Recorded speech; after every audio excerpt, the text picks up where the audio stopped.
మహాదేవుడు తన శరీరం నుండి మొండాన్ని వేరు చేశారు. అయినా తను మళ్ళీ ఎలా జీవించాడు? ఎందుకిలా జరిగింది? ఇంతవరకు తండ్రి గారి క్రోధమే అతనికి శక్తిగా మారుతూ వచ్చింది.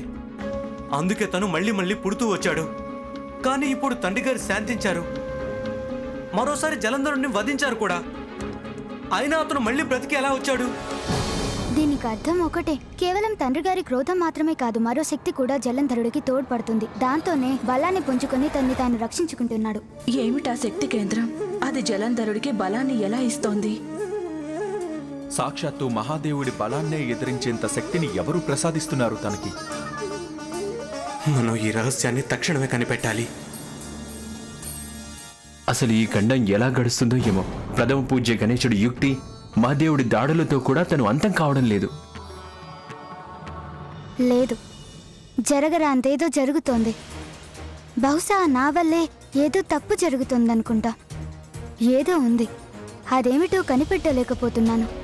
ఏదో రహస్యం ఉంది, అది నా తెలివితేటలు కూడా గుర్తించలేకపోతున్నాయి. ఏదో ఒక దారి ఉంటుంది, ఏదో ఒక పరిష్కారం ఉంటుంది.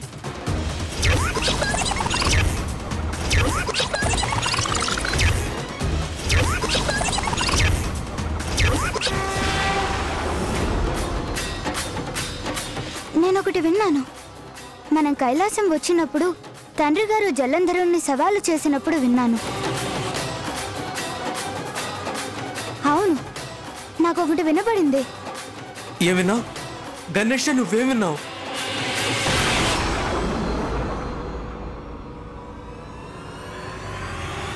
మీరు కైలాసం దగ్గరికి శివుడి ముందుకి వెళ్ళకూడదు స్వామి.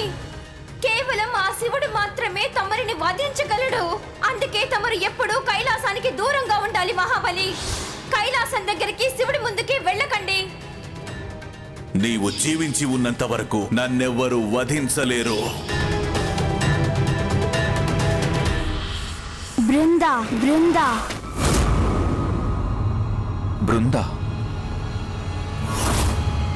బృందా అంటే ఆ బృంద జలంధరుడికి భార్య గణేశ?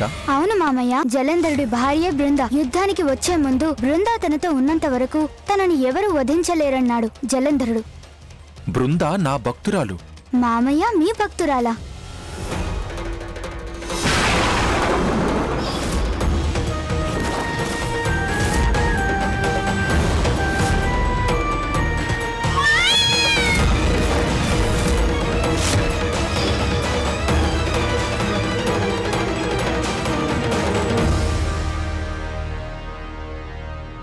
గణేశ, బృంద జీవించి ఉన్నంత వరకు జలంధరుణ్ణి అంతం చేయడం అసాధ్యం.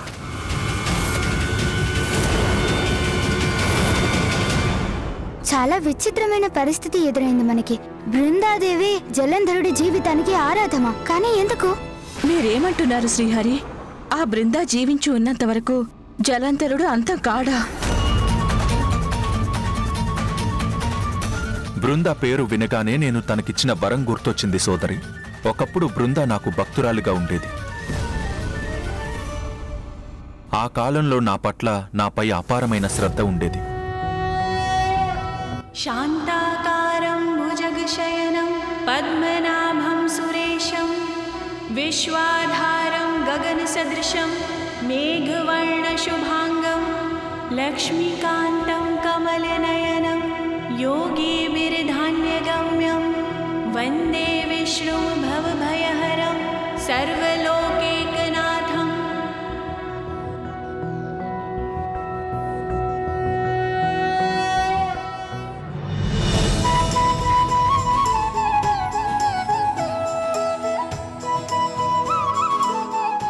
ఎప్పుడు నా భక్తిలోనే మునిగి ఉండేది. తన భక్తి శ్రద్ధలకు సంతోషించి నేను ఒకరోజు తనకి దర్శనమిచ్చాను. తనని వరాన్ని కోరుకోమని అడిగాను. ప్రభు, తమరు నాకు వరాన్ని ప్రసాదించాలని అనుకున్నట్లయితే నేను జీవితాంతం ముత్తైదువుగా ఉండే వరాన్ని ప్రసాదించండి. నేను జీవించి ఉన్నంత వరకు నా భర్త మరణించకూడదు. లోకంలోని మనుషులు గాని దేవతలు కాని చివరికి త్రిమూర్తులు కూడా తనని అంతం చేసే పరిస్థితి ఉండకూడదు ప్రభు. కానీ బృందా, నువ్వింకా నీ భర్తని ఎంచుకోనే లేదు కదా? నాకు నమ్మకం ఉంది ప్రభు. సమయం ఆసన్నమైనప్పుడు తగిన భర్తను వరించడం సహజమే కదా. వారు నా ముందుకు వచ్చినప్పుడు నా మనసుకి ఎలాగో తెలుస్తుంది. తక్షణమే నేను వారిని వరిస్తాను ప్రభు. వారు తమరి యొక్క వరం వల్ల ఎప్పుడూ నాతోనే ఉండిపోతారు. నేను ప్రాణాలతో ఉన్నంత వరకు వారికి మరణం సంభవించదు. తథాస్తు. తమరి వరప్రసాదంతో నా జన్మ ధన్యమైంది ప్రభు. శుభమస్తు పుత్రి.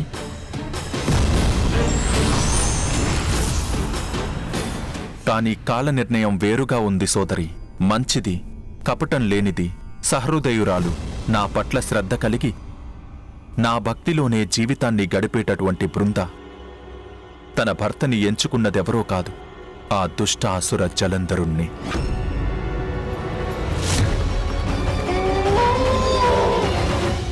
నమ్మలేకపోతున్నాను. జలంధరుడి భార్య బృందాదేవి మామయ్యకి భక్తురాలా? విధి విలాసం అంటే ఇదే కావచ్చు. బృంద ప్రాణాలతో ఉన్నంత వరకు జలంధరుడి అంతం అసంభవం. నన్ను అంతం చేయడం అసంభవం. నిన్నంతా పొగుడుతారుగా నువ్వు త్రికాలజ్ఞుడివి అని, నీకన్నీ తెలుసు అని. అందరూ చెప్పేవన్నీ అబద్ధాలే, పచ్చి అబద్ధాలు. తెలుసుంటే నన్ను వధించాలని ఇన్ని ప్రయత్నాలు చేసుండవు నీవు. ఇప్పుడైనా అర్థం చేసుకో శివ, నేను చెప్పినట్టు విను.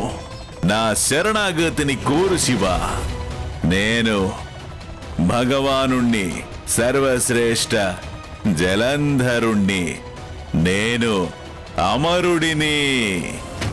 నీవు అమాయకుడవు జలంధర, అందుకే నీకు అర్థం కావడం లేదు. కపటం, కుటిలత్వం, దుష్టబుద్ధులనేవి ఎప్పటికీ అమరమయ్యే ప్రశ్నే లేదు. అవెప్పటికైనా అంతం కావలసినవే. అంతం అయిపోతానా? అసాధ్యాన్ని సుసాధ్యం చేస్తావా నీవు? ఉత్తుత్తి భగవానుడా. మామయ్య, మంచి మనసున్న తమరి భక్తురాలు బృందకి మేము చూసిన బృందకి చాలా తేడాలున్నాయి. తనెంతో అహంకారి, డాంబికురాలు. విచిత్రమైన వస్త్రాలు మామయ్య, ఇంకా విచిత్రమైన మాటలు. తమరి భక్తురాలిలో ఇంత మార్పులు సంభవించడం చాలా విచిత్రంగా ఉంది. ఒకవేళ జలంధరుడి భార్య వేరే కావచ్చు కదా? లేదు గణేశ, బృందాలో వచ్చిన మార్పుకి కారణం జలంధరుడే. బృంద సాధారణమైన అలంకరణలతో సామాన్యురాలిగా ఉంటే జలంధరుడు తన వైపు ఆకర్షించబడేవాడు కాదు. చెడుని గాని చెడ్డవారిని గాని మంచి ఏమాత్రం ఆకర్షించలేదు.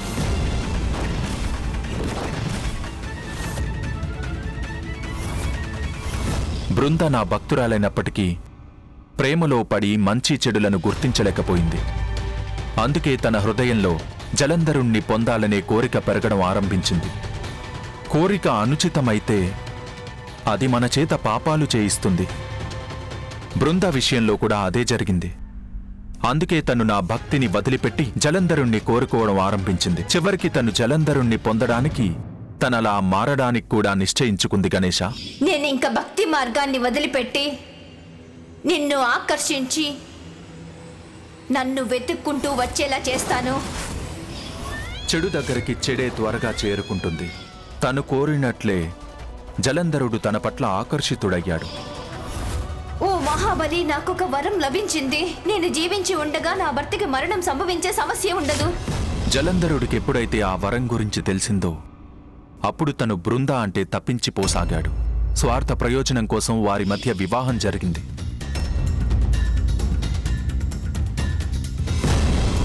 గణేశ, బృంద జీవించి ఉన్నంత వరకు ముత్తైదువుగానే ఉండగలదు. అంటే బృంద జీవించి ఉండగా జలంధరుడి అంతం అసంభవం, జలంధరుడి అంతం అసంభవం, జలంధరుడి అంతం అసంభవం.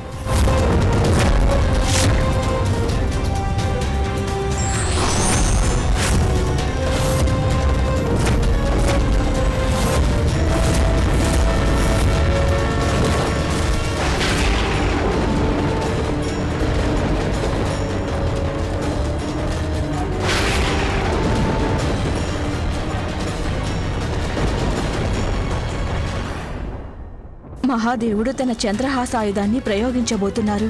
దానికి జలంధరుణ్ణి అంతం చేయగల సామర్థ్యం ఉంది.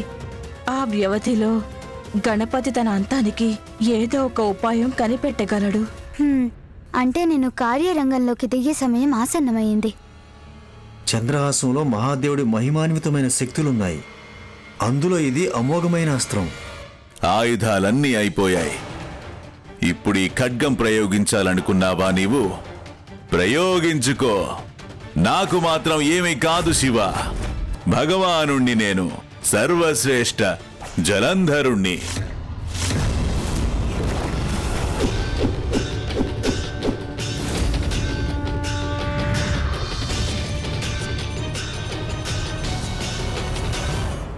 ఈ ఖడ్గం దివ్యమైనదిగా కనిపిస్తుంది. ఆ అసుర గురువు శుక్రాచార్యుడి మాటలు నిజం కావు కదా?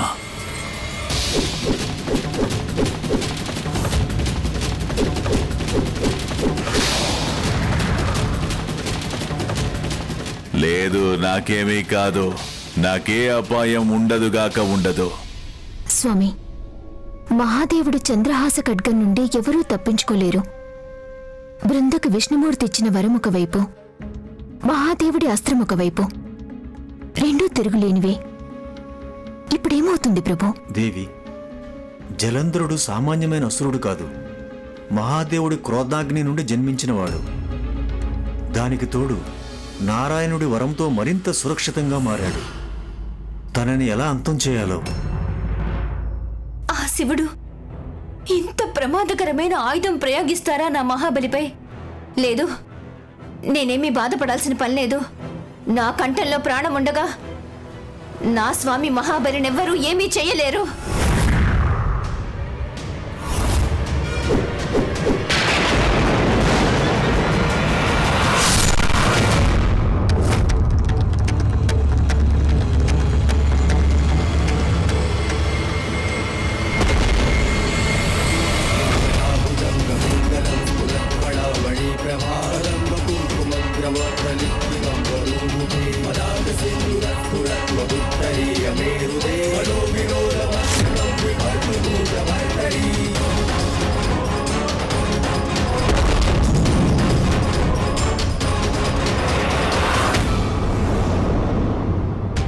మహాదేవుడి ఆగ్రహం నుండి వెలువడుతున్న ఆ శక్తిని ఆపడం చాలా కష్టం.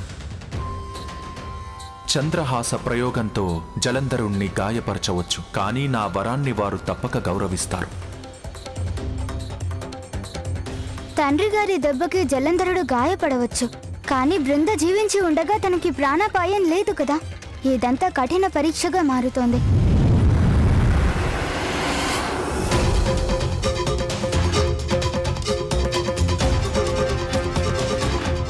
మహాదేవుడు చంద్రహాసాన్ని ప్రయోగించి ఉండవచ్చుగాక, కానీ బృందవరంతో జలంధరుడనే ప్రమాదం ఇంకా తప్పిపోలేదనిపిస్తుంది.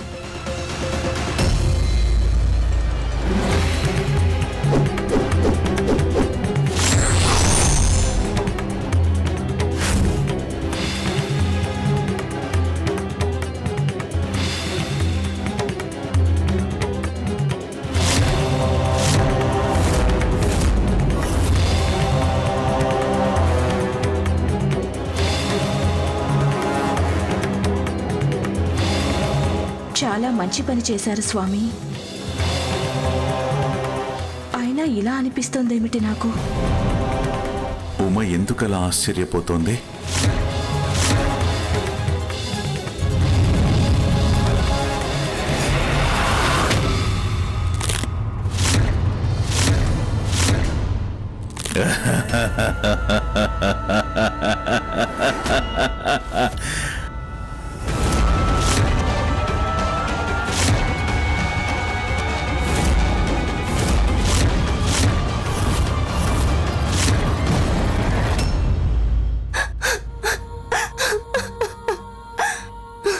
ఆనందం, నాకు పరమానందం. నిన్ను నీవు భగవంతుడంటావు, కానీ నన్ను వధించలేకపోయావు. నీవే మహాదేవుడివి శివ. నీవు మూర్ఖుడిలా ఉన్నావు. ఆరిపోయే దీపానికి వెలుగు ఎక్కువని కూడా తెలియదా నీకు? నీ తల మళ్లీ పుట్టడము కూడా ఆరే ముందు వెలుగు లాంటిదే, త్వరలో ఆరిపోతుంది. ఓ, నా అనుమానం నిజమే. ప్రమాదం తొలగిపోవడానికి ఇంకా సమయం పడుతుంది. మీపై చండ ప్రచండమైన ఖడ్గాస్త్రాన్ని ప్రయోగించాడా శివుడు? కానీ మా బలశ్రేష్ఠుడికేమీ కాలేదు. అప్పుడే నిరూపితమైనది మా స్వామి మహాబలి భగవంతుడేనని. భగవాన్ సర్వశ్రేష్ఠ జలంధరుడు. మరి నేను భగవంతుడి శక్తిని, దేవుడి శక్తిని. మహాదేవుడి చంద్రహాసం కూడా తనని అంతం చేయలేకపోయింది. ప్రథమ పూజ్య గణేశ, తమరే ఏదైనా ఉపాయం ఆలోచించాలి. సమస్య ఎంత జటిలమైనదైనప్పటికీ దానికి పరిష్కారం తప్పకుండా ఉంటుంది దేవేంద్ర. ఈ సమస్యని రూపుమాపే సాధనం పేరే బృంద. స్వయంగా నేనే వెళ్తాను తన దగ్గరికి. తన ముక్తికి సమయం ఆసన్నమైంది. దానికోసమే తను శ్రీమన్నారాయణ్ణి పూజించేది. కానీ గణపతి, తనకి నువ్వేం చెప్తావు? తనకెలా నచ్చ చెప్తావు? నా మాట నమ్మండి మామయ్య గారు. తనకేం చెప్పాలో అదే చెప్తాను, అదే చేస్తాను కూడా. అవును,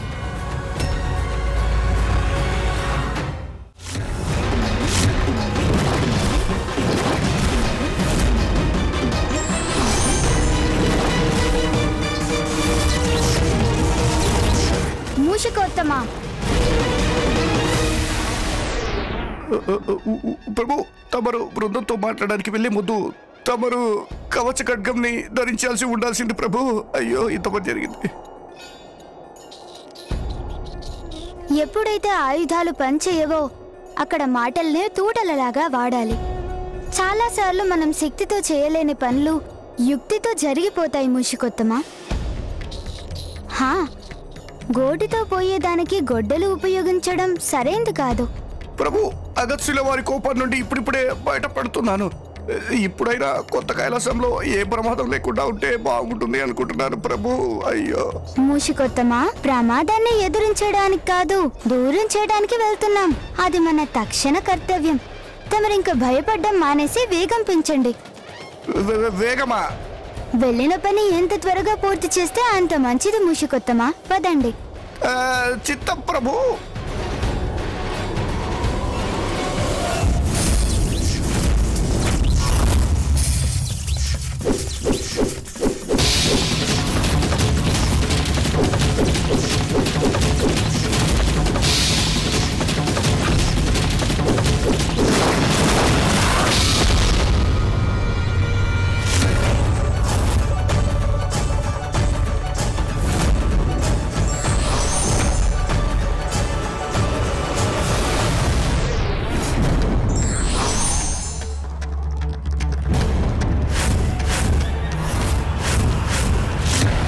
త్రిమూర్తులు కూడా నన్ను వధించలేరు.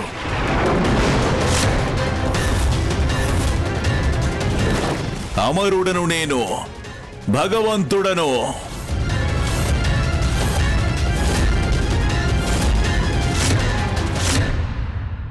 ఇంకిప్పుడు బాధపడాల్సిన పనేమీ లేదు. ఇప్పుడు ఆ శివుడు ఏం చేసినా పర్వాలేదు. ఎన్నిసార్లు అంతం చేసినా ఇబ్బంది లేదు. మా మహాబలి మళ్ళీ బ్రతికి వస్తారు. మహాబలి సమయం వస్తుంది. అప్పుడు ఆ శివుడు తన పరాజయాన్ని అంగీకరించక తప్పని పరిస్థితి వస్తుంది. అందుకే మా స్వామి మహాబలికి ఇష్టమైన విందు భోజనం ఏర్పాటు చెయ్యాలి. వారు ఏ క్షణంలో అయినా విజయం సాధించి తిరిగి వస్తారు.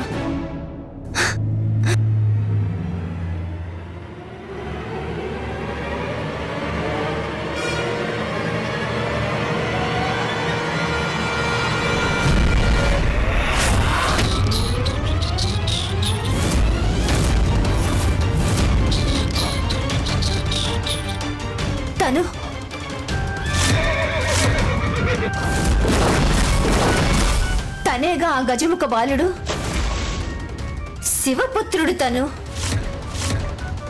ఇక్కడికి ఎందుకు వచ్చాడు? ఏం చేయడానికి వచ్చాడు? ఇదిగో నిన్నే. ఇక్కడేం చేస్తున్నావు నువ్వు? ఆగో. ఏయ్, ఆగమంటుంటే.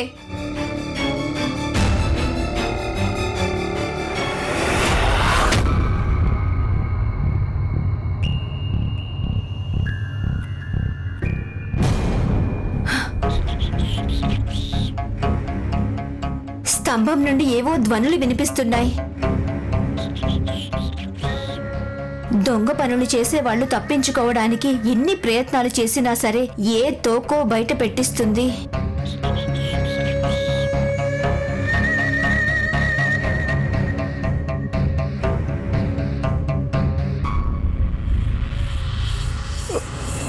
ప్రభు, మీకు కావాల్సింది మీకు లభించింది కదా, మనం వెళ్దామా? ఎందుకు లభించదు మూషికొత్తమా? నేను అనుకున్నదే తీసుకున్నాను. నేను దీన్ని ఆ జలంధరుడి గదిలోంచే సంపాదించాను.